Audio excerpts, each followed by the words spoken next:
Nog veel vragen en weinig antwoorden rondom dode man in Goes. De man werd daar gisteravond neergeschoten en overleed later in het ziekenhuis. En verder in deze uitzending. Meer linkse samenwerking in Zeeuwse gemeenten. En het Wiegepolder eerder onder water.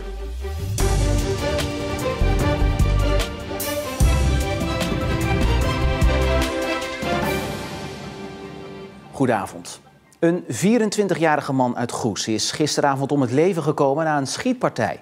Het slachtoffer meldde zich na het incident nog zwaargewond in het ziekenhuis, maar overleed een paar uur later. De dader of daders zijn nog altijd voortvluchtig. De Goesenaar werd door 3 andere mannen naar het ziekenhuis gebracht. Hij kreeg hulp van het ziekenhuispersoneel, maar dat mocht niet meer baten.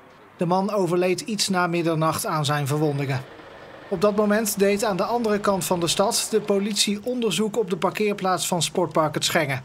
Dit is de plek waar de schietpartij heeft plaatsgevonden, maar wat er is gebeurd is nog altijd onduidelijk.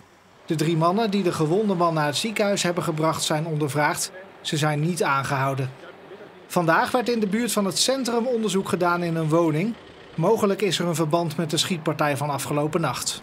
Na de steekpartij in Middelburg op de 15-jarige Tim en de vondst van het lichaam van de 4-jarige Belgische Dien op Neeltje Jans is dit al het 3e dodelijke slachtoffer bij een geweldsincident in Zeeland dit jaar. En dat is al net zoveel als in heel 2021. De politie heeft ruim 20 rechercheurs op de zaak. Ze roepen getuigen op zich te melden. Wat landelijk vooralsnog niet echt van de grond lijkt te komen, lukt in een aantal Zeeuwse gemeenten wel. Een verregaande samenwerking tussen de partijen PvdA en GroenLinks. Deden de partijen bij de vorige gemeenteraadsverkiezingen in 2 Zeeuwse gemeenten samen mee, is dat nu in 5 gemeenten het geval. En samen kunnen ze een factor van betekenis worden bij de coalitievormingen. GroenLinks en de Partij van de Arbeid weten elkaar meer en meer te vinden, ook in Zeeland. In Veeren en Tholen werkten de partijen al samen. Middelburg, Goes en Noord-Beveland komen daar nu bij. In de overige 8 Zeeuwse gemeenten wordt niet zo'n samenwerking aangegaan. Op Schouwen-Duiveland blijven de partijen dus apart. Als je kijkt naar de afgelopen periode, ja, dan zaten we de ene in de coalitie, de andere in de oppositie. Dat geeft toch een zo andere dynamiek, zal ik maar zeggen, aan het verhaal. Dat speelde er. We zijn natuurlijk met elkaar in gesprek gegaan, ook voor de verkiezingen, al een half jaar geleden. Hè, hoe zitten we er samen in? Nou, aan de andere kant bij de PvdA zagen we ook wat beweging in de zin rond de lijsttrekker, wat niet helemaal duidelijk was. Dus met wie ga je in gesprek? En toen hebben we eigenlijk gezegd van, joh, laten we vooral samenwerken waar we elkaar kunnen vinden. Maar een fusie, dat is eigenlijk gewoon te ver. In Veeren en op Tholen was er al een samenwerking en daar gaan de gemeenten mee door. Op Tholen blijkt de samenwerking een gelukkig huwelijk. Omdat wij afgelopen 4 jaar een prima samenwerking hebben gehad. We delen van alles, we bereiden de raadsvergaderingen samen voor. We hebben een gezamenlijke ledenvergadering. Dat gaat gewoon prima. En dat iets wat goed loopt, moet je niet veranderen. Never change a winning team. Ziet u het nou nog gebeuren dat deze partijen elkaar los gaan laten op Tholen? Wat mij betreft zeer zeker niet. Want het heeft alleen maar een meerwaarde gekregen op de manier zoals wij samenwerken. En ja, sterker nog, ik zou het op prijs stellen dat er landelijk ook veel meer samenwerking plaatsvindt, zelfs tot een fusie toe. Noord-Beveland is een van de gemeenten waar partijen voor het eerst samengaan. En de gemeente is daarbij nog extra bijzonder, want GroenLinks heeft daar nog nooit zelfstandig meegedaan. Het is natuurlijk voor zo'n partij als GroenLinks, die eigenlijk helemaal niet hier was, de afweging van hoe kan je je nou eigenlijk laten zien in de politiek. Wat is de beste tactiek om aan de slag te gaan? En dan zie je ineens dat de Partij van de Arbeid best wel veel raakvlakken heeft. Dan denk je, nou, als we nou de handen ineens slaan, misschien komen we dan verder.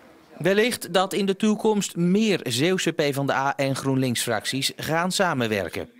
Ik zeg natuurlijk dat ik het hoop van wel. Want ik vind het een hele mooie samenwerking, een hele vruchtbare samenwerking. En ik denk dat die partijen elkaar echt heel goed versterken. Ik hoop toch echt van harte, maar dat is mijn persoonlijke standpunt, dat het landelijk eens een keer die besmetting doorloopt en men gaat fuseren qua partijen. Dat zou ik zou dat ideaal vinden. En ook op Schouwen-Duiveland wordt het niet uitgesloten. Nee hoor, ik bedoel, samen sta je volgens mij nog steeds sterk. Dus dat spreekwoord doet nog steeds op geld. Dus waarom niet? De Het Wiegepolder wordt eind dit jaar waarschijnlijk al onder water gezet. En dat is eerder dan gepland. Oorspronkelijk was het plan om het eerste water in 2023 het gebied in te laten stromen. Dat het nu sneller gaat, komt volgens gedeputeerde Anita Pijperlink doordat de vergunning voor het aanleggen van een panoramaheuvel eerder is afgegeven dan verwacht. De heuvel wordt aangelegd met grond uit de zeedijk. Statenleden vrezen dat na de ontpoldering PFAS-vervuild water het gebied instroomt. Maar volgens de provincie is uitstel van de ontpoldering niet nodig, omdat het ministerie eerder al liet weten dat de PFAS-gehaltes in de Westerschelde de laatste jaren juist afnemen.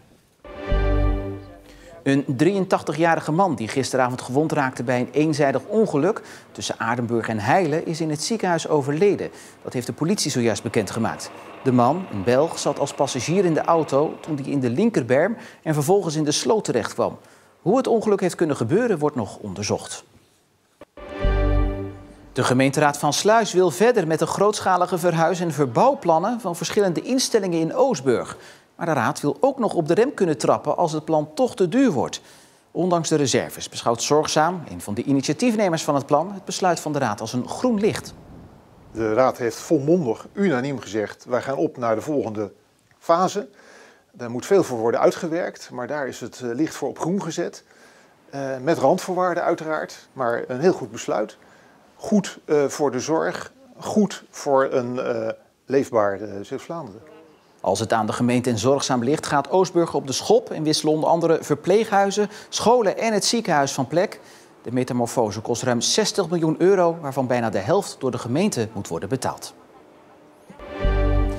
En permanente bewoners op vakantiepark Marina Beach in Hoek krijgen van de gemeente Terneuzen een half jaar langer de tijd om andere woonruimte te zoeken. Omdat we tot ontdekking gekomen zijn dat heel veel mensen daar toch niet uit luxe zitten. Nou, die tijd gunnen we die mensen. In die tussentijd kunnen ze zoeken naar oplossingen.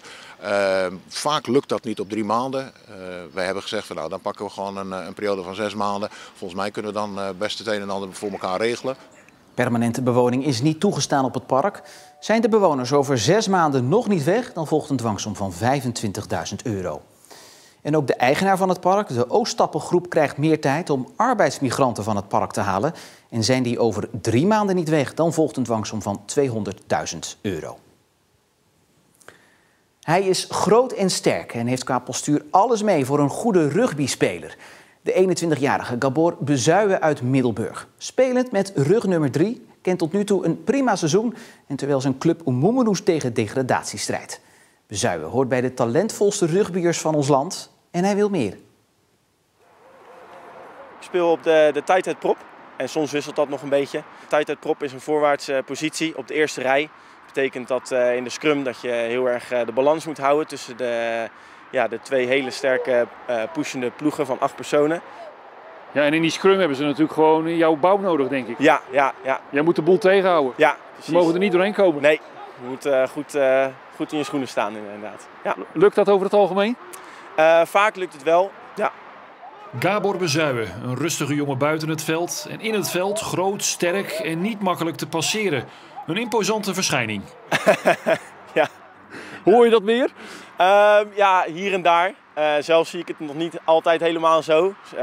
Mijn trainer zegt dat ik daar meer van uit moet gaan. Dat zo is. En daar moet je het meer benutten? Ja, meer benutten, meer opspelen, meer rekening mee houden dat er gewoon in zit. En dat er gewoon gebruikt moet worden. Toch lukt dat al aardig, want de ontwikkeling van Bezuijen valt ook buiten Middelburg op. Hij maakt deel uit van het Delta-team. Een ploeg waarin de meest talentvolle Nederlandse rugbyers tot 24 jaar trainen en spelen. Eind vorig jaar speelde die ploeg internationale wedstrijden. Ik denk dat het heel goed voor je ontwikkeling is, omdat je toch een soort andere mentaliteit meekrijgt, een andere motivatie. Kijk, hier zitten we te trainen met een groep jongens die heel erg ervaren is. Maar niet meer de fysieke motivatie hebben om echt volle bakken nog in de gym te staan, om door te werken en meerdere malen per week ermee bezig te zijn. En daar heb je dat absoluut wel. Daar zijn echt jongens heel erg gemotiveerd om zichzelf te laten zien, het beste uit zichzelf te halen. Ja, en dat trek je alleen maar mee naar boven. Bezuijen heeft zijn draai gevonden in het rugby nadat hij vroeger op voetbal zat. Hij is ambitieus, werkt hard, hoopt ooit voor het Nederlands team te spelen en sluit niet uit dat zijn toekomst buiten Omoemeroes ligt.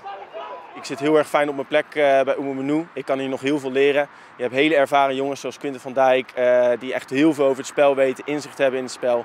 Maar er zijn natuurlijk altijd kansen verder in het land waar ook hele ervaren jongens zijn die mij ook heel veel kunnen bieden qua ervaring. En, ja. Maar is nu nog niet aan de orde?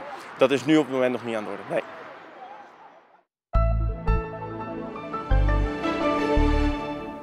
Het was een zonnige dag vandaag met wat kleine wolken hier en daar. Die kregen aan het einde van de dag trouwens wel gezelschap van nog meer wolken. En daardoor neemt de regenkans toe vanavond.